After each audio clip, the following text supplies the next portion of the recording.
guys, welcome back to another video. And we're back with another Making the Case reaction. I'm going to do the Magic Johnson one next, basically because I did the Larry Bird one and they're sort of interlinked, sort of similar ones, because they had like they were in the sort of same era and they had a massive rivalry. But then after that, suggest what one you want me to do. I've got the Wilt Chamberlain one, I've got the Kareem Abdul-Jabbar and the Bill Russell one still to do. And I'm going to finish this series. I love like these reactions. They're so different and I've sort of kept them doing. I'm doing all of them. And I don't know, I just really enjoy them. But yeah, we're doing the Magic Johnson one first. Hopefully you guys are going to enjoy. I'm not going to ramble too much because I just want to get into this and see what he's making the case for Magic Johnson. And yeah, man, let's just see what he's about. I know, obviously, I've seen highlights of him. I've seen sort of his stats and sort of his achievements. So I know why he's in this Making the Case series. But just interested to see the points that he makes about him. And yeah, let's just get into this, man. Basketball is special. Fuck me, that's loud. The size of the court and the lack of pads or helmets give fans the most intimate experience of a team sport that exists. And because of the different styles that basketball allows for, players develop their own distinct identities and signature styles through their creativity, flair, and athleticism. Also, shout out. And although no player succeeds so alone, the stream scoring soon. volume and two-way 2K, nature of the sport give individual stars a nearly unprecedented amount of control over the flow and outcome of a game. For this reason, players are constantly compared to their peers and to the legends of the past in order to answer the most hotly contested question in the sport. Who's the greatest to ever do it? For many, the question is redundant. They believe in only one right answer, their answer. Others might have their own personal stance, but acknowledge one or two alternatives. I love how he has the same intro. There's much more nuance to the question of greatness and more answers to it than you might think. By my count, there are 8 players in NBA history that have a substantial claim as the GOAT. It's a subjective thing though. I can't give you a definitive answer. All I can do is make the argument. So today, I'll be making the case for Magic Johnson as the greatest basketball player of all time. Excited for this one.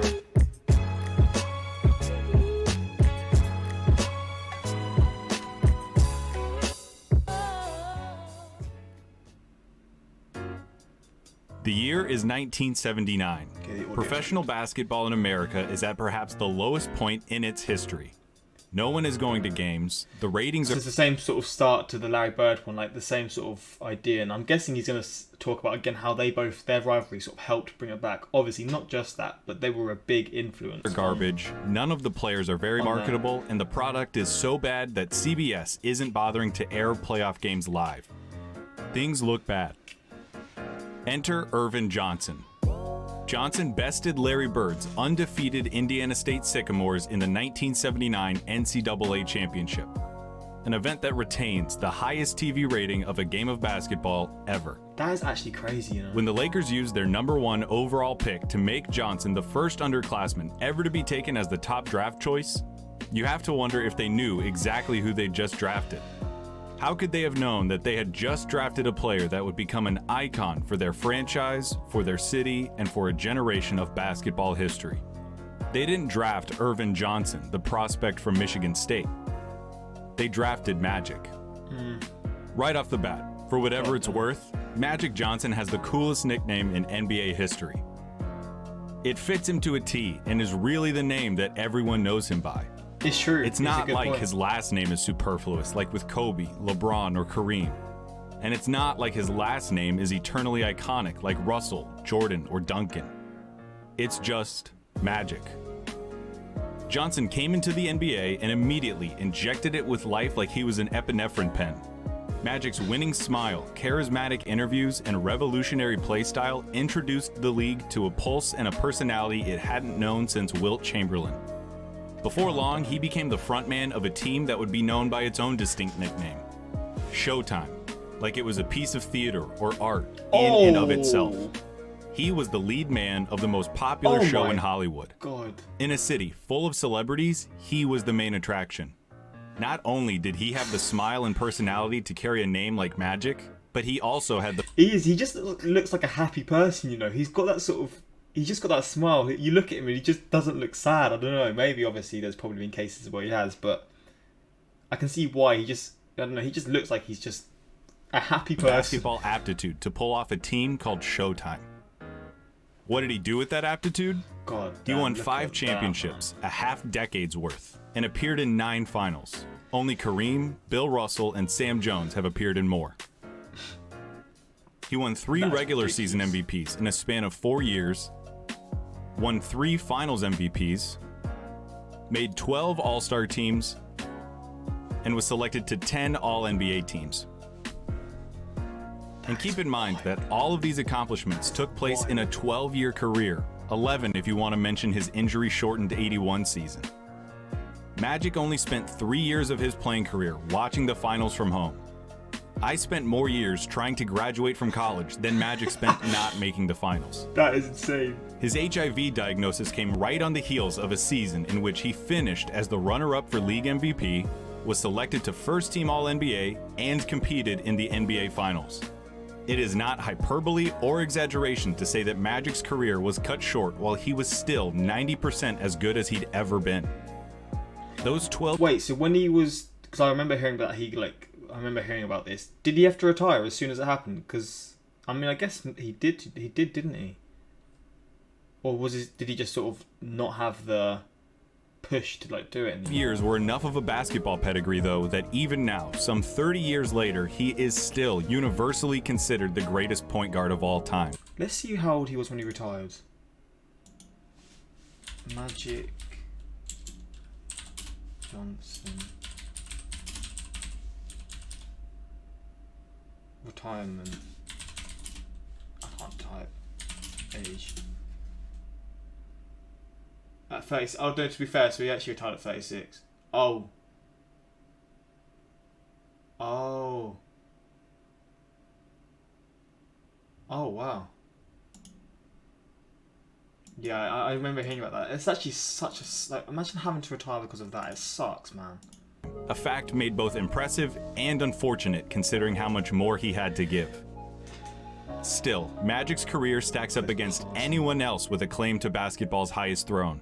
And the legend surrounding Magic Johnson is rooted in the undeniable truth that Magic Johnson is the best passer in the history of basketball. It's a statement, With man. the ball in his hand, he was no longer a basketball player.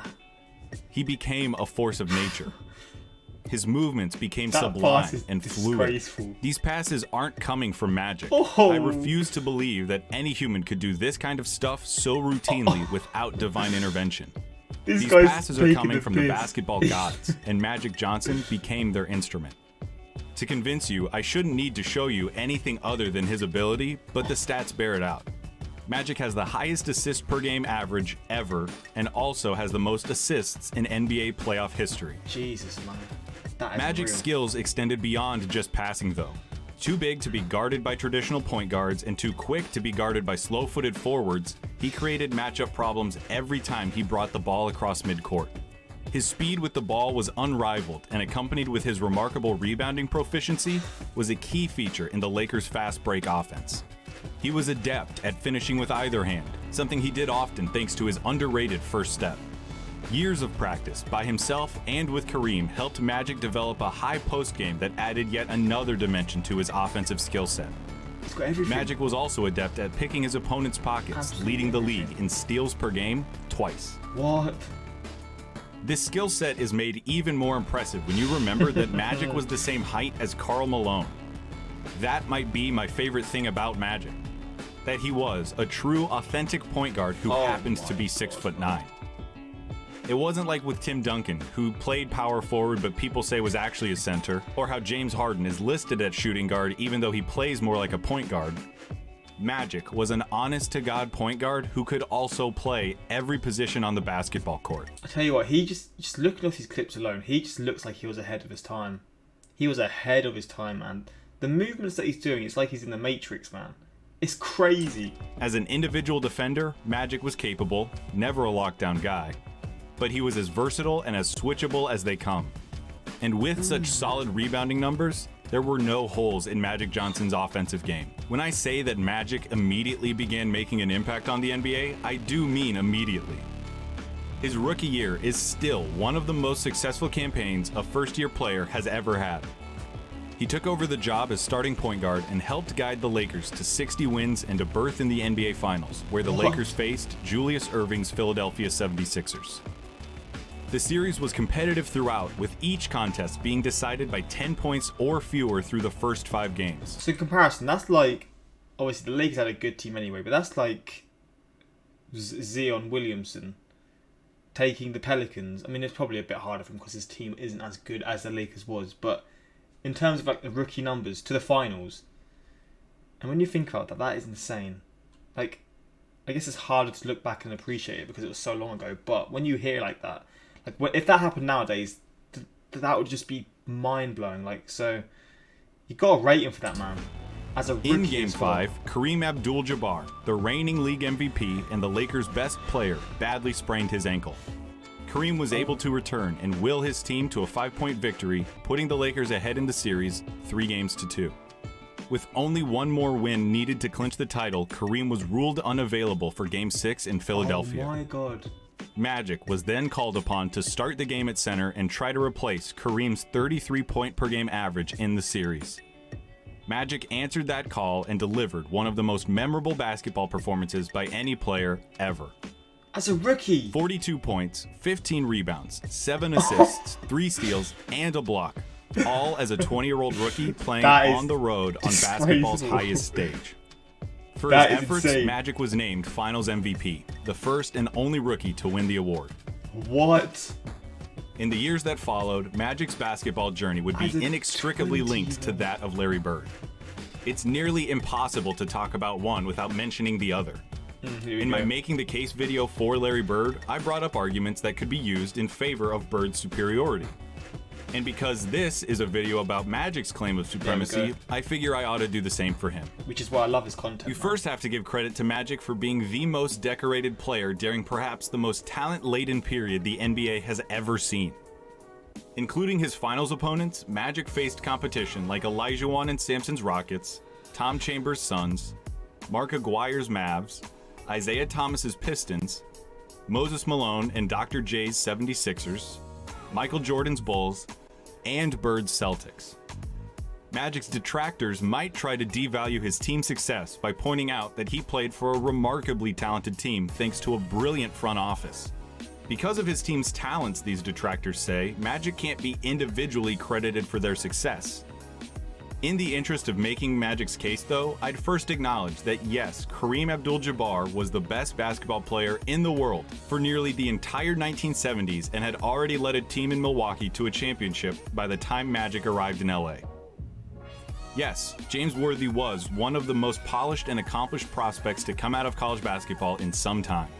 And that's not to mention other pivotal role players like Michael Cooper, Kurt Rambis, and Byron Scott, who all played outstanding basketball. I acknowledge all of them, but I'd argue that the greatness of the Showtime Lakers does not take anything away from Magic's abilities as a player or as a leader. If anything, it reinforces the fact that Magic is one of the most effective leaders basketball has ever seen. By the start of the 84-85 season, he had organically flourished into the alpha dog of the team and respectfully taken the torch from Kareem without a power struggle. It's one of the only times in NBA history that there was a peaceful transition of power from one player to the next. Pro basketball is like 15th century England in that sense. There are no peaceful transitions of power. The fact that Magic was able to earn the respect and commitment of his teammates, especially one of the most historically dominant players ever in Kareem, is a testament to Magic's greatness. Beside the departure of Norm Nixon, the Lakers' previous point guard, there were no ugly breakups. Cooper, Rambis, Scott, Worthy, and Kareem all retired at one point or another as Lakers. If you won't believe me, listen to the words of Bill Simmons, former ESPN columnist, current CEO of The Ringer, and noted Boston sports supporter who grew up rooting against Magic. Simmons says, he's the single best leader in the history of the sport. Nobody extracted more from teammates, whether it was an all-star game, a mundane affair in December, or any playoff game. It's also important to note that Magic was ready to win right from the get-go. Like I said earlier, he won Finals MVP as a rookie and finished as the runner-up for regular season MVP in his final full year. Unlike nearly every other player who's ever laced him up, there was never a year where Magic's productivity dropped below his eye-popping, jaw-dropping standards. 12 years of Magic Johnson means 12 years of top-shelf, undeniable, incomparable greatness. Magic's critics might say that he didn't score enough, that his defense was too suspect to be considered the greatest, or that his play wouldn't translate into the league today.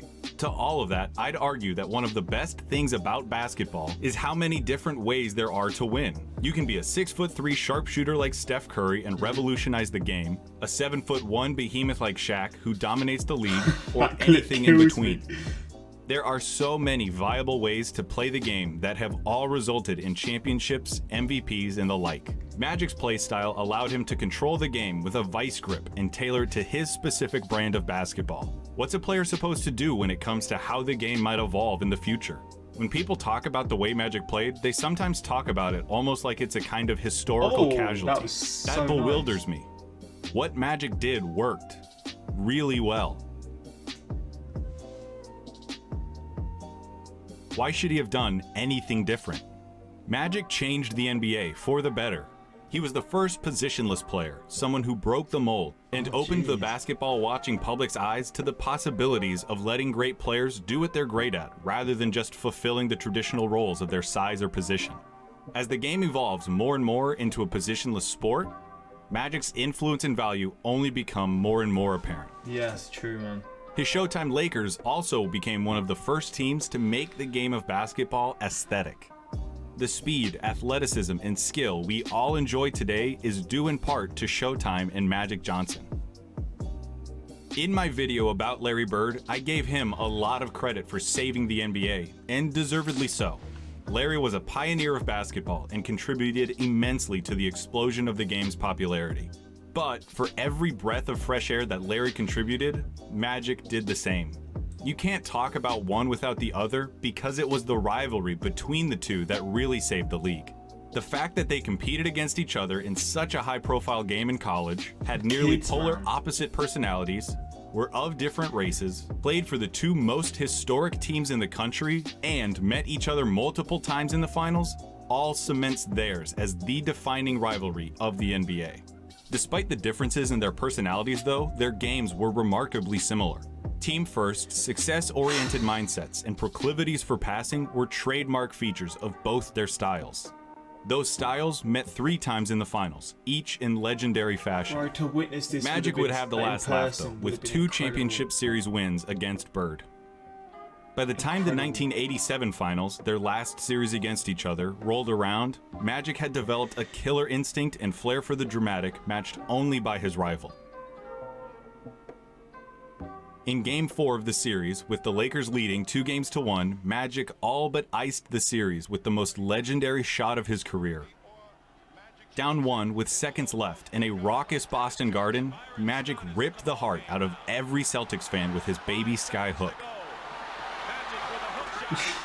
I love that shot so much. It's ridiculous, man. It was the moment of the '87 finals and the shot of Magic's career. He capped off the most remarkable season of his career by vanquishing his most intense rival for the second time in 3 years. Bill Simmons described how momentous the shot and ensuing championship win was for Magic's legacy. Not even the biggest Celtics fan on the planet could deny it any longer. Magic Johnson was just as exceptional as Larry Bird. This point is echoed by Bird himself in a clip I'll leave you with. After the game, Bird remarked how impressed he was with Magic's performance and ability as a basketball player. It's only an 11-second clip, but there's a moment in it that just strikes me. There's a split second where you can see the disbelief in Larry's eyes as he tries to come to terms with the fact that the game, and likely the series, is over. In that second, you can almost see him ponder all of the work he put in during the season. All the games he played and the shots he took, all in the hopes of getting a chance to beat his old rival.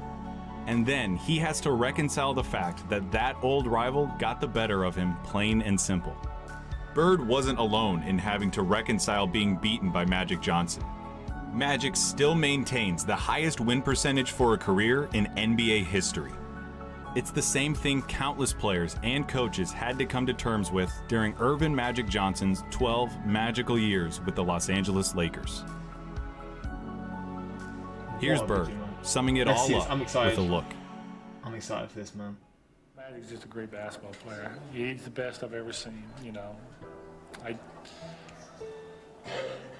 Unbelievable. I don't know what to say.